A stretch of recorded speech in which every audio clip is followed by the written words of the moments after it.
Hey ho pop gengs, bergabungnya Godzilla dan rekan-rekan kaijunya ke dalam Monsterverse milik Warner Bros. Adalah sebuah titik balik bagi tradisi tokusatsu, di mana kita bisa melihat para kaiju sepenuhnya digerakkan oleh motion capture dan CGI, tanpa sedikit pun efek praktis dari kostum seperti para pendahulunya. Ya, aku tahu ini bukan penggunaan CGI pertama dalam tradisi tokusatsu. Ada kok penggunaan efek digital yang bisa kita dapatkan dalam seri Super Sentai atau Kamen Rider milik Toei. Juga dalam Waralaba Ultra Series milik Suburaya. Cuman pada beberapa serial ini ya, penggunaan efek praktis masih dipertahankan banget. Misalnya dalam adegan pertarungan para Ultraman atau Megazord milik Super Sentai dalam ukuran raksasa. BTW mumpung kita ngomongin Ultraman nih, kalian pernah kepikiran gak sih soal logika aneh dalam franchise ini? Tapi kita gak pernah nyadar karena nontonnya pas masih kecil. Ya hitung-hitung nostalgia kan? Well, selamat datang di film populer.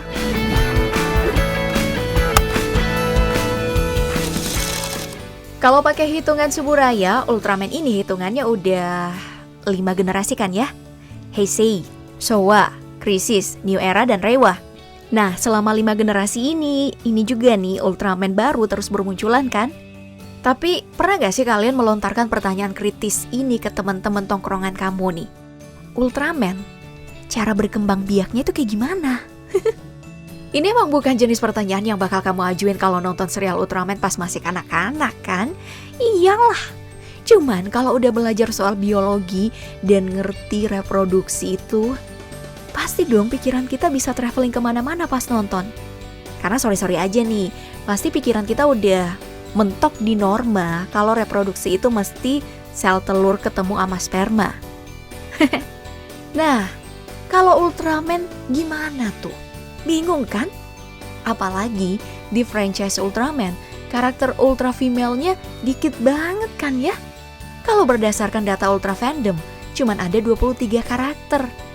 Dan yang aku tahu sih cuman Grigio sama Mother of Ultra.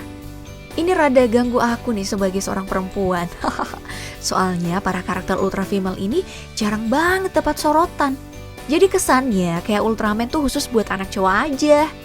Padahal nih kalau mau ditonjolin lumayan tuh bisa menggait anak-anak cewek sebagai penonton, gak cuman Barbie aja. Kayak Super Sentai yang pasti selalu punya heroin. Kalau Ultraman-nya susah. Paling nggak nih hostnya deh yang cewek. Dulu kan pernah ada tuh Yuko Minami. Coba deh bikin lagi atau aja yang kayak gitu. Tapi dibuatin seri sendiri. Atau seenggaknya ya dapat posisi protagonis utama. Ya terlepas dari semua itu, keberadaan karakter ultra female kayak Mother of Ultra sebenarnya sedikit bantu menjawab pertanyaan soal reproduksi tadi. Ternyata di dunia para ultras kenal juga nih dengan nama konsep keluarga inti. Wah, iya kayak ada anak, ada bapak, ada emaknya juga. Cuman pembahasannya emang gak pernah sampai ke bagaimana mereka beranak pinak. Itu mah beda lagi ya ceritanya. Jadi kita cuman bisa berasumsi kalau perkembangbiakan mereka ini cenderung hetero kayak manusia. Soal cara gimana, aku juga kurang ngerti tuh. So, kalau ada dari kamu, fans garis keras Ultraman yang ngerti soal ini, tolong bantu jelasin di kolom komentar ya. Soalnya kita udah mau pindah ke pembahasan selanjutnya. Oke, sekarang mari kita ngomongin soal attack team. Tahu kan pasukan tempur yang biasanya ngadepin kaiju duluan kalau Ultraman-nya telat datang? Mereka ini gunanya apa sih? Soalnya gini loh, pada akhirnya yang beresin kaiju kan cuma Ultraman. Karena persenjataan mereka gak pernah mempan buat lawan kaiju. Ujung-ujungnya ya mereka malah cuma jadi korban yang mesti diselamatin. Lah terus attack-nya di mana nih?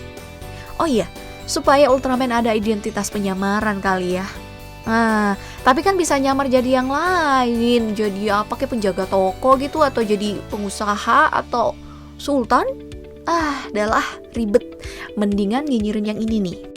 Soal lampu BlackBerry yang kedap-kedip pas Ultraman di ujung tanduk. Itu ganggu banget sih menurut gue. Kenapa sih mesti nunggu itu nyala dulu baru serius, men? Kan bisa tuh kaijunya dikelarin di awal supaya cepet. Nunggu lampu nyala dulu tuh biar apa? Biar durasinya panjang? Atau biar penonton tegang? Ya elah, kan bisa tuh pakai jurus pamungkas dulu. Habis itu baru dihantam pakai tangan kosong. Kan sama aja, beda urutannya doang. Ya udahlah, lanjut lagi yuk.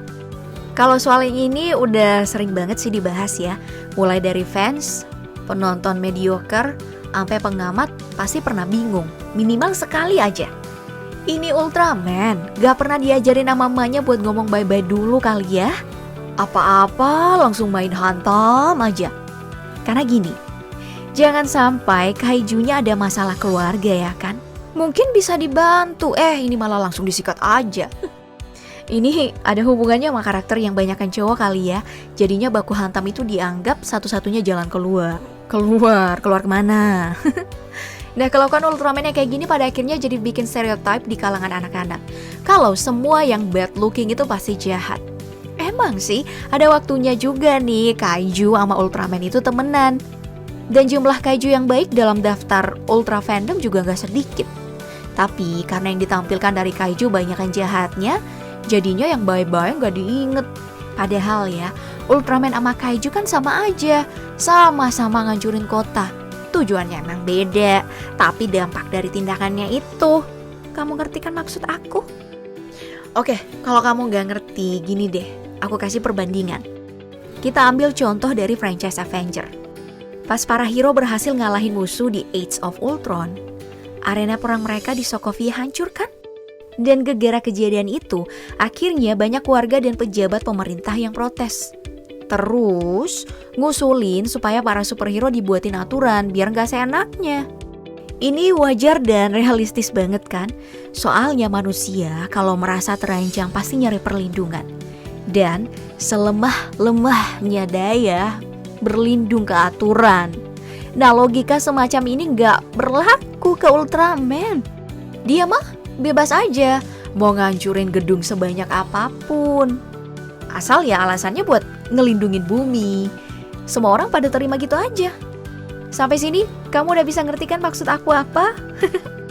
Nah, dengan logika ala Ultraman di mana gak ada yang protes meski banyak kerugian, kita seolah di bawah pada kesimpulan kalau Jepang itu emang lebih jago dari negara lain. Dan cara nyimpulinnya itu simple banget. Cukup lihat bagaimana gedung-gedung yang hancur di episode sebelumnya.